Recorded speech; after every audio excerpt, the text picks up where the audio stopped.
Du terme. Il ne s'agit pas de faire plus, et encore une fois, voilà, mais de faire peut-être différemment, comme vous dites, peut-être en pensant davantage à l'intérêt du patient, mais en sachant aussi, en prenant conscience que, je crois que, voilà, cette recherche de gratuité peut nous rendre inventifs.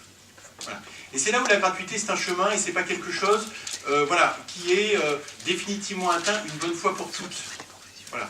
Je crois qu'au contraire, c'est un chemin dans lequel, me semble-t-il, nous sommes invités à rentrer pour reconnaître que, finalement, voilà, dans les fonctions qui sont les nôtres, quelles qu'elles soient, il y a une part, effectivement, pécuniaire, et c'est normal, enfin voilà, tout travail mérite salaire, puis il faut bien vivre, etc. Il y a une part de déterminisme psychologique, c'est-à-dire que si on a choisi le boulot, c'est aussi parce qu'il y a des tas de choses qui nous y ont conduit, mais il y a aussi quelque chose d'une autre nature. Il y a un peu un souffle, aussi, qui nous a conduit à choisir ces métiers et à les poursuivre et à les occuper. Voilà, je ne suis pas que, même si mon statut l'indique, je ne suis pas qu'un fonctionnaire qui fait ce qu'on lui a dit de faire. Je suis un petit peu plus. Ou en tout cas, je peux être un petit peu plus, ou au contraire, je peux être simplement, effectivement, un agent interchangeable qui fait que, finalement, qu'on vienne voir, moi, un autre, finalement, ça ne changera strictement rien. Elle est à chercher de ce côté-là, pour moi, la gratuité. Et elle ne se trouve pas de façon définitive. Voilà. Et alors, ça peut être des choses extrêmement ordinaires, extrêmement banales. Ça peut être voilà, des choses très simples, d'accompagner un patient peut-être au-delà de son cabinet, ça peut être de donner un coup de fil qui n'était pas attendu, ça peut être point de suspension. Volontairement, je ne donne pas plus d'exemples parce que je crois vraiment que la recherche de gratuité, finalement, rend inventif, rend créatif sur ce qu'on est capable de faire en dehors de ce qui est écrit dans la procédure. Voilà, sans que, pour humaniser la relation. Et bien, dans votre post-it, il y avait quelque chose comme ça sur la relation. Qu'est-ce qui humanise une relation ? C'est pas généralement de faire seulement ce qui est écrit dans la procédure. C'est de donner un peu de soi-même. Voilà, parce que la relation de soins, voilà, l'enjeu c'est qu'elle ne soit pas que ni évaluée économiquement, ni parasitée par la technique. Et donc si on veut qu'elle soit un peu plus humaine, il faut donner de soi-même. Voilà. Et donner de soi-même, c'est peut-être une autre façon de dire cette dimension de gratuité, c'est-à-dire quelque chose pour lequel, a priori, je ne serai pas rétribué si je donne un peu plus de moi-même.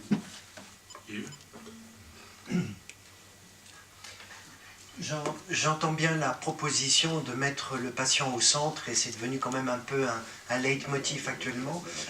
Et j'ai envie de faire réentendre des choses de ce matin dans ce que nous a exprimé Jean-Philippe. C'est-à-dire que, oui, proposer de passer du centre à l'ellipse. Parce que ma pratique professionnelle auprès d'enfants m'a obligé à prendre en compte la famille, et c'est-à-dire l'enfant dans l'ensemble de la dynamique familiale. Et pour moi, c'est venu interroger ce que j'appellerais au fond des représentations de médecine occidentale où la maladie est une affaire individuelle, alors que nous aurions, je crois, à entendre et à recevoir d'autres traditions culturelles, d'autres civilisations où la maladie est aussi quelque chose qui vient interroger le groupe social. Et je ne dis pas qu'il faut lâcher le patient au centre, mais justement dans l'ellipse, chaque foyer renvoie à un autre élément. Et je trouve que là, il faudrait sans doute articuler quelque chose, car sinon il me semble que nous perdons une dimension tout à fait essentielle, que finalement, y compris dans notre médecine occidentale, nous avons redécouvert. J'en donne juste un exemple. À travers la loi cancer de 2005, on a commencé à s'interroger à ce que produisait le cancer, ce que ça provoquait plus exactement dans la famille et dans l'environnement. Merci ça, mais je le partage complètement. Ça vous aurait pas échappé que, quand tout à l'heure je faisais mention de le patient au centre d'un système de santé, vous avez peut-être vu un petit sourire, le petit sourire, un petit sourire ironique. Parce qu'effectivement, je crois qu'aujourd'hui, notamment après la loi Kouchner qui avait institué, enfin ça ne date pas que de là, mais enfin qui avait institué, voilà, on est aujourd'hui sur un pur slogan qui, de mon point de vue, là aussi, on est off, on est entre nous, enfin, est quand même à peu près vide de sens, quoi. À peu près vide de sens, c'est-à-dire qu'on est obligé de le dire, parce que si on ne le dit pas, voilà, c'est terrible, du coup, alors là, on n'honore pas la démocratie sanitaire et puis les usagers du système de soins, etc. Mais enfin, c'est à peu près vide de sens, donc c'est une première chose. Et la deuxième chose, c'est que je pense comme vous que, enfin, en tout cas, comme vous, je ne me retrouve pas dans cette représentation. Je pense qu'elle n'est pas juste. Je pense qu'elle n'est pas juste, je pense qu'elle est plus idéologique que juste. Voilà. Elle n'est pas juste parce qu'en réalité, je pense que c'est pas la réalité. C'est pas la réalité du patient et c'est pas la réalité des professionnels de santé non plus. de santé, il n'a pas qu'un patient non plus dans sa semaine, dans sa journée de travail, etc. Et on ne les met pas non plus tous ensemble dans un parc bien gardé, comme ça. Donc la représentation me paraît dès le départ de toute façon faussée. Et je partage complètement ce que vous dites sur le fait qu'il y a la famille, mais il y a aussi finalement l'environnement de vie plus largement, il y a l'environnement professionnel, et plus largement il y a la société. Et pour moi le point mort aujourd'hui, on va dire, de la façon dont on regarde le système de santé et en réalité les problématiques, on va dire, médicales, enfin sanitaires, médico-sociales, sociales, c'est effectivement la société en tant que société, comment la société en elle-même est-elle pathogène. Voilà. Et je ne suis pas simplement sur les modes de vie, hein, mais beaucoup plus largement sur des problématiques psychiques, mais aussi sur des maladies spirituelles, qui aujourd'hui sont complètement évacuées de notre champ de réflexion collectif. Or, il y a authentiquement aujourd'hui des maladies spirituelles générées par la société. Donc en cela, effectivement, moi, je vous rejoins complètement. En tout cas, je trouve cette représentation du patient au centre absurde, serait un peu excessif, mais en tout cas, pas du tout juste. Voilà. Et là aussi, peut-être, comme chrétien, peut-il être intéressant d'élargir, comme là vous nous y invitez, hein, un petit peu le spectre du regard à porter, non pas simplement sur le patient en tant qu'individu tout seul, qui souffre tout seul, effectivement, de sa difficulté, quelle qu'elle soit, mais plus largement de son environnement, et je crois de son environnement global, qui est la société, avec les maladies spirituelles qu'elle génère aujourd'hui par elle-même. Comment tenir en même temps vos deux affirmations? Le soin est sans transcendance, le soin est spirituel.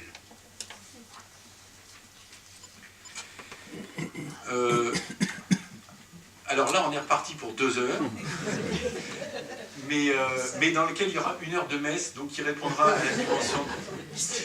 Alors, voilà, trêve de plaisanterie. Quand je dis que le soin est devenu sans transcendance, c'est évidemment simplement parce que le soin, il n'est pas, là aussi, comme on voudrait le croire, un truc qui n'a aucun rapport avec la société et la culture. Le soin est devenu sans transcendance parce que notre société et notre culture globale est devenue sans transcendance. Enfin, c'est juste ça. Il n'y a rien de spécifique au soin. Simplement, voilà, on est entre soignants et on parle du soin. Mais je veux dire que le soin est devenu sans transcendance juste parce que notre culture, en, là aussi, très peu de temps, somme toute, a fait disparaître explicitement, mais aussi dans son fort intérieur, toute référence à la transcendance. Et en même temps, oui, le soin est spirituel, parce que c'est juste une expérience de vie. C'est une expérience de vie.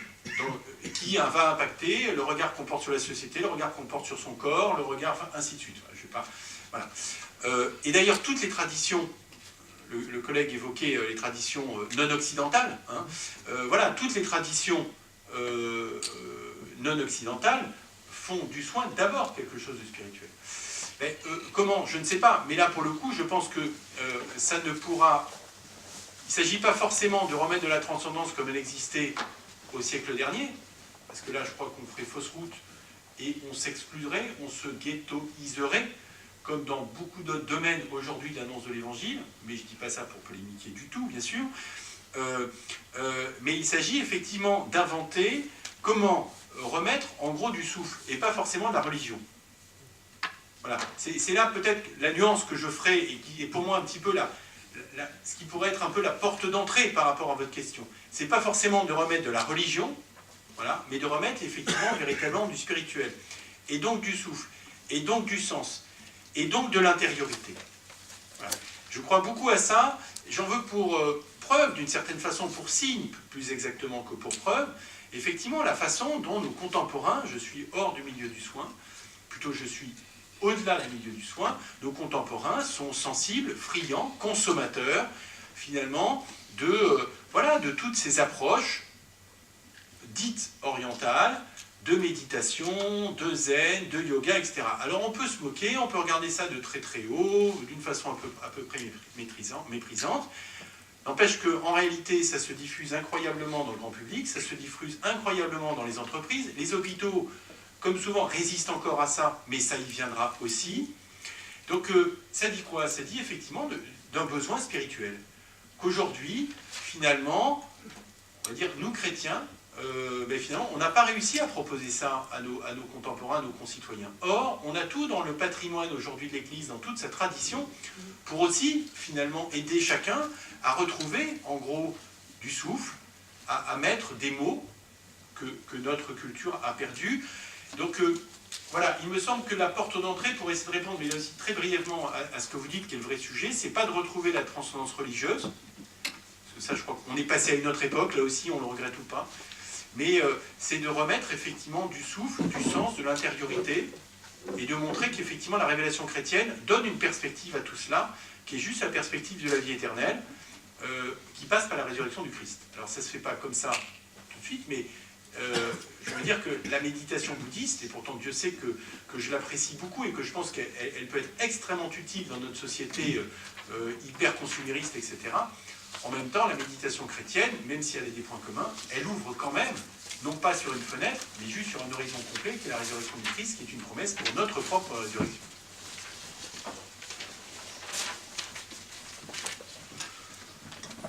Ça marche? Oui.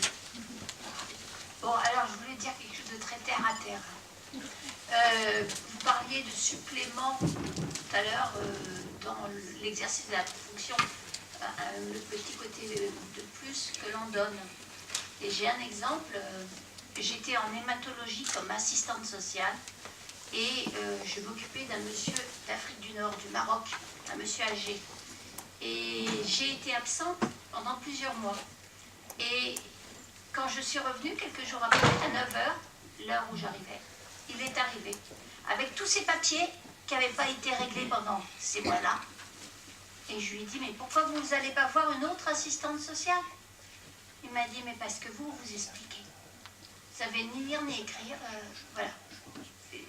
C'est en fait l'écoute. Il faut écouter et puis les considérer. Voilà. Merci pour pour ce témoignage. Ce que ça m'évoque, c'est que, est-ce qu'on considère que, par exemple, une vie de communauté ou une vie de famille, par exemple, est-ce que ça peut être régi simplement par un règlement intérieur? Voilà, les enfants viennent à telle heure à table, on se lève à telle heure, on se couche à telle heure, on sait qui fait quoi, etc. On sent bien qu'une vie de famille, c'est pas qu'un règlement intérieur. Il en est exactement de la même façon, de la façon dont collectivement et individuellement, et collectivement, on prend en charge effectivement ceux qui nous sont confiés. Est-ce que je m'en tiens au règlement intérieur, ou est-ce qu'il y a cette chose que j'ai du mal à définir, mais je prends l'exemple de la famille, parce que d'une certaine façon, on y est tous passés, on y passe probablement la plupart d'entre nous. Voilà. Qu'est-ce qui fait qu'une vie de famille ne se réduit pas à un règlement intérieur? Voilà. Il y a quelque chose de ça, je crois, dans peut-être, voilà, qui peut nous aider à toucher du doigt, voilà, cette affaire de gratuité. Je trouve que votre exemple est très bien. Non, je rebondirai volontiers là-dessus pour dire, en radicalisant peut-être un peu plus dans le sens de dire que sans ce qu'on n'arrive pas tout à fait à désigner, mais qu'on sent bien comme présent dans la relation de soins ou éducative, n'est pas prescriptible par le contrat de travail. Et en même temps, ça touche à la qualité du travail, dans le sens où sans ça, il n'y a pas de travail possible, quoi, de travail de qualité possible. Et donc, ça vient aussi faire écho à quelque chose où il me semble que c'est, si on est attentif à ça, c'est ce qui permet aussi d'éviter l'épuisement professionnel. Parce que c'est ce qui permet de puiser au lieu de s'épuiser à l'endroit où précisément il y a quelque chose que la technicité pure viendrait assécher. Oui, moi je voudrais compléter par des choses très concrètes, c'est-à-dire qu'en étant par exemple dans un lieu de vie, on a tout un tas de tâches matérielles à faire et qui peuvent être non seulement épuisantes, rébarbatives et emmerdantes, il n'y a pas d'autre mot. Et bien, donner du sens à ces tâches-là, parce que, par exemple, prendre soin du linge d'un enfant, le raccommoder quand il a un accroc, et lui dire, tiens, tu vois, tu avais déchiré ton truc, mais je te l'ai réparé, tout ça. C'est des petites choses, c'est dans la gratuité de ce dont vous parlez, mais c'est ce petit plus qui fait que finalement, il est reconnu. Moi, j'ai pas envie, un gosse dont je m'occupe, qu'il aille à l'école avec des chaussures toutes crottées et qu'il ait des accros partout, des choses comme ça, quoi, hein, vraiment. Et donc, je crois que c'est par là aussi que ça passe, quoi. Mais c'est des choses banales de la vie quotidienne, hein. Mais c'est là qu'est la reconnaissance aussi et qu'eux se sentent reconnus. j'aime beaucoup aussi cet exemple qui fait écho à celui qu'on a entendu tout à l'heure. J'aime bien la formule, effectivement, il s'agit de puiser pour pas s'épuiser. Voilà, si vous permettez, je le réemploierai volontiers. Je ne connais pas votre nom, mais je dirais que c'est un monsieur avec des lunettes. L'interprétation que je fais de la gratuité, puisque finalement, voilà, ce qui est intéressant, c'est que dans notre échange, finalement, voilà, par vos exemples, par ce que vous dites, on fait un pas de plus. Moi, il y a une interprétation qui vient de la gratuité. La gratuité, c'est ce qui... Enfin, pourquoi, de mon point de vue, on en a un besoin psychique de base. On a besoin, à un moment donné, ce qui nous structure, encore une fois, si un enfant il est élevé uniquement, et s'il est aimé uniquement s'il a des bonnes notes, on sait bien les difficultés, voire les catastrophes que ça produira. Un enfant, pour grandir, il a besoin d'être aimé pour ce qu'il est, indépendamment de ses notes. C'est ça la gratuité. Là aussi, je le dis de façon, très très raccourcie. Donc c'est un besoin psychique essentiel, fondamental, d'être aimé pour ce que nous sommes, voilà. Mais c'est aussi un besoin spirituel. Pourquoi? Parce que, alors comment dire, ça veut dire que chacun de nous dans notre vie, et ça peut être une relecture peut-être même d'ailleurs en tant que carême intéressante, de se dire finalement quelle expérience j'ai moi dans ma vie personnelle de la gratuité. Quand je reprends ma vie, combien de rencontres, quel événement, quelle expérience, quelle rencontre j'ai fait où là j'ai senti qu'il y avait quelque chose de la gratuité. J'étais reconnu pour moi-même. Et souvent, quand on fait ce travail un petit peu de relecture, on voit que c'est finalement une rencontre, un événement, une expérience qui a éveillé, qui a ouvert, finalement qui a été féconde. Souvent, la gratuité, ça amène justement de la fécondité. Voilà. Alors pourquoi je dis ça? Parce qu'en réalité, c'est un besoin, j'allais dire, psychique, anthropologique de base, effectivement, d'être reconnu, et la gratuité est là pour ça.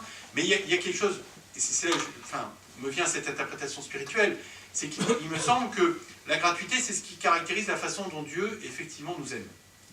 Dont Dieu nous donne la vie, pour le dire avec un mot moins affectif, qui est souvent un peu piégé, etc. J'allais dire, le Dieu qui se révèle aux chrétiens, c'est le Dieu qui donne la vie. Voilà. Et en réalité, gratuitement, la vie qui nous a été donnée, et la vie qui nous est donnée en permanence, finalement, si on veut... En tout cas, moi je formule un peu en 3 temps, ce geste du soin, ce geste du service, plus globalement. Premier temps, c'est on donne de la compétence. Compétence pour faire des papiers administratifs, compétence pour faire un geste médical, social, même gestionnaire, enfin bref. On donne de la compétence. À travers ce don de la compétence, on se donne soi-même. C'est pas un truc qui est extérieur à moi. En donnant de cette compétence, je me donne moi-même. J'explique, je passe du temps, je souris, j'amène ce supplément d'âme, j'ai ce petit souci pour pas que le gamin il soit carac en allant à l'école. Je me donne quelque chose de moi-même. Je mouille, quoi. Je mouille. Je mouille la chemise. Et à travers ce don que je fais de moi-même, très concret, on voit à travers tous les exemples qu'on dit là, laissez Dieu se donner. Alors ça, on peut se le dire qu'entre chrétiens, ce 3e temps. Mais en réalité, nous, on peut le nommer. Voilà, ça ne veut pas dire que si on ne le nomme pas, il n'existe pas, au contraire. Les gens sentent bien quand il y a ce supplément d'âme. Mais en fait, ce supplément d'âme, ce n'est pas le supplément de mon âme. C'est en réalité ce supplément qui est apporté, justement, cette gratuité, dont j'allais dire, dont Dieu est le nom, d'une certaine façon, qui se donne parce qu'on se donne. Et que Dieu ne peut pas se donner aux autres si on ne se donne pas. Et c'est finalement ça, peut-être, notre point de vigilance. On donne de la compétence, on donne du temps, on donne de la technique, on donne, etc. Mais si on veut que Dieu se donne et donc touche effectivement le cœur de l'autre, il faut aussi que nous, on se donne et donc on donne quelque chose de nous, quoi. Et pas simplement de la compétence ou de la procédure qui nous est dans notre fort externe, pour reprendre des mots un petit peu la direction spirituelle. Et donc c'est, en tout cas moi, c'est cette interprétation en 3 temps. Voilà, donner de la compétence, à travers cette compétence se donner soi-même, et en se donnant soi-même, laisser effectivement plus grand que nous se donner à l'autre. Voilà. Et là, alors, il y aura de la consolation pour l'autre.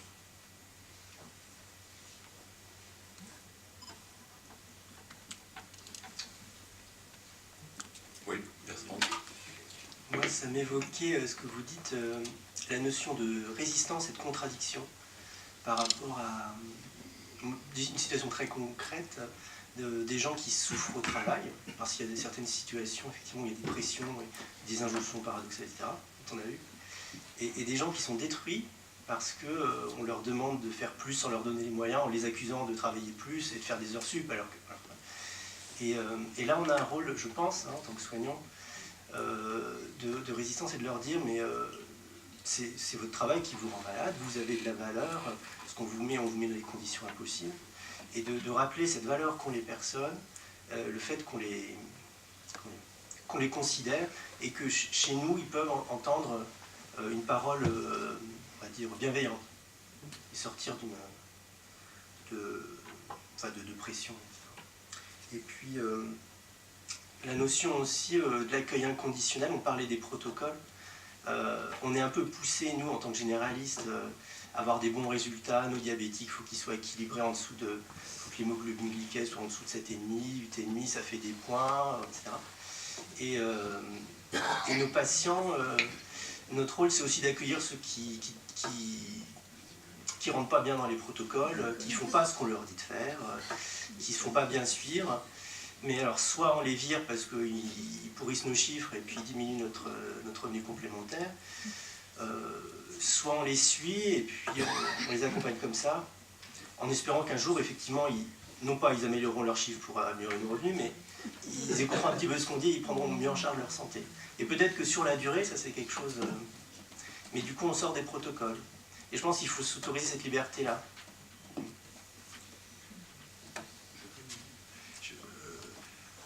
Moi, je trouve très fort ce que vous dites, parce qu'effectivement, il y a cette pression de protocole de toute nature. Voilà, alors, en libéral, c'est les roses, les machins, les bidules, enfin bref, voilà. L'hôpital, c'est autre chose, mais voilà, il y a vraiment cette pression. Moi, ce que ça m'évoque, c'est ce que vous dites, pour moi, c'est la miséricorde. Je veux dire par là que la façon opérationnelle dont je comprends la miséricorde, pas simplement spirituelle, mais opérationnelle, c'est qu'elle a une double face, la miséricorde. Elle a une phase d'assistance et une phase de responsabilisation. C'est-à-dire que, je veux dire par là que, voilà, si je sors de la rue, je me fais renverser par une voiture, ben, là j'aurai besoin d'assistance. Voilà. Mais ensuite, quand il faudra, effectivement, je rentre dans les phases de rééducation, ben là, ça sera ma responsabilité propre. L'assistance, elle est là pour répondre à des besoins. La responsabilité, elle est là pour répondre à un désir. Enfin, elle fait appel à un désir, elle sollicite un désir. Et quand on voit le Christ dans les évangiles, il est effectivement sur à la fois l'assistance et le fait de solliciter le désir. Donc il est à la fois sur réponse aux besoins, aux désirs, corps et âme, si on veut dire court. Et donc par rapport à ce que vous dites, vous dire c'est quoi le rapport?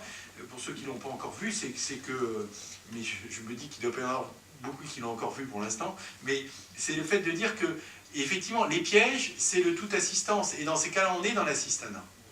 Voilà. Et l'autre piège, c'est celui que vous évoquez avec la pression des protocoles, c'est qu'on n'est que dans la responsabilisation. Et à un moment donné, ben écoute, voilà, écoute, on t'a expliqué ce qu'il fallait que tu fasses, une fois, deux fois, trois fois, bon écoute, ton diabète, tu ne le suis pas, ben écoute, tant pis. Quoi. Voilà, t'iras voir quelqu'un d'autre. Et je crois que la miséricorde, telle que moi je la traduis opérationnellement, c'est ce discernement à faire au cas par cas avec chacun, justement, voilà, il vaut mieux que j'appuie là plutôt sur quel accélérateur, plutôt sur la pédale de l'assistance, parce qu'effectivement, en ce moment, il est un peu en difficulté, il a besoin d'être soutenu, et votre question de jusqu'où, je ne sais plus comment c'était formulé, mais jusqu'où respecter les droits et devoirs, voilà, et bien, c'est du discernement. Il y a des moments, la personne, elle est fragile, elle n'a pas les supports, justement, de sa famille, de son environnement, etc. Eh bien, moi, je dois être un peu plus dans l'assistance. Et à d'autres moments, le maintenir là-dedans, c'est la pire des choses. Il faut que voilà. Et effectivement, bah, les protocoles, bah, ils sont ce qu'ils sont, mais moi j'aime beaucoup ce que vous dites, qui est que quand on est soignant au sens large, hein, quand on accompagne des gens, il y a ce travail de discernement permanent à faire. De discernement de où en est l'autre. Voilà. De quoi a-t-il besoin et où en est son désir. Et très souvent, en fait, on ne pose que la question de quoi a-t-il besoin. Voilà. Mais où en est aussi son désir. Voilà. Qu'est-ce qu'il est capable de prendre en charge par lui-même? Est-ce que sa surveillance, il est capable de la prendre en charge maintenant? Voilà. Peut-être pas, mais peut-être que oui. Voilà. Et c'est là où enfin, ce que vous disiez, moi, m'évoquait vraiment cette double réalité de la miséricorde qui fait honneur à la fois, effectivement, à la prise en charge de ce qui doit être pris en charge par d'autres, hein, mais de ne pas oublier aussi que la personne, l'usager, enfin, pardon, le patient, est un être d'abord de désir, hein, et de désir libre, et que cette liberté, elle est justement en permanence à construire, à éveiller, à susciter, et que, en fait, je crois vraiment que les soignants sont d'abord des personnes de discernement, enfin, des personnes de compétence, bien sûr, mais avec ce discernement quant à cet équilibre entre besoin-désir, quoi.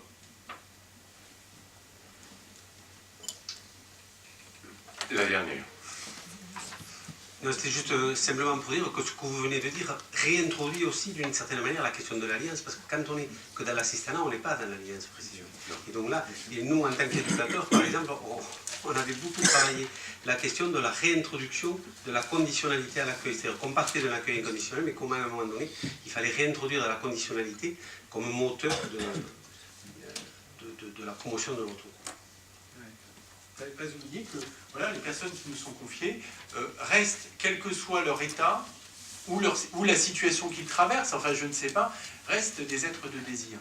Et pas de désir au sens consumériste du terme, mais de désir au sens, j'allais dire, le plus profond du terme, hein, et donc aussi de responsabilité et donc de liberté.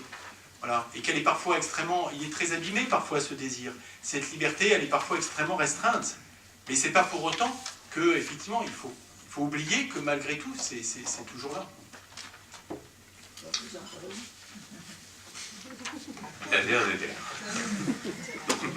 Comment on peut vivre cette gratuité en équipe? Alors, on aurait pu s'arrêter avant.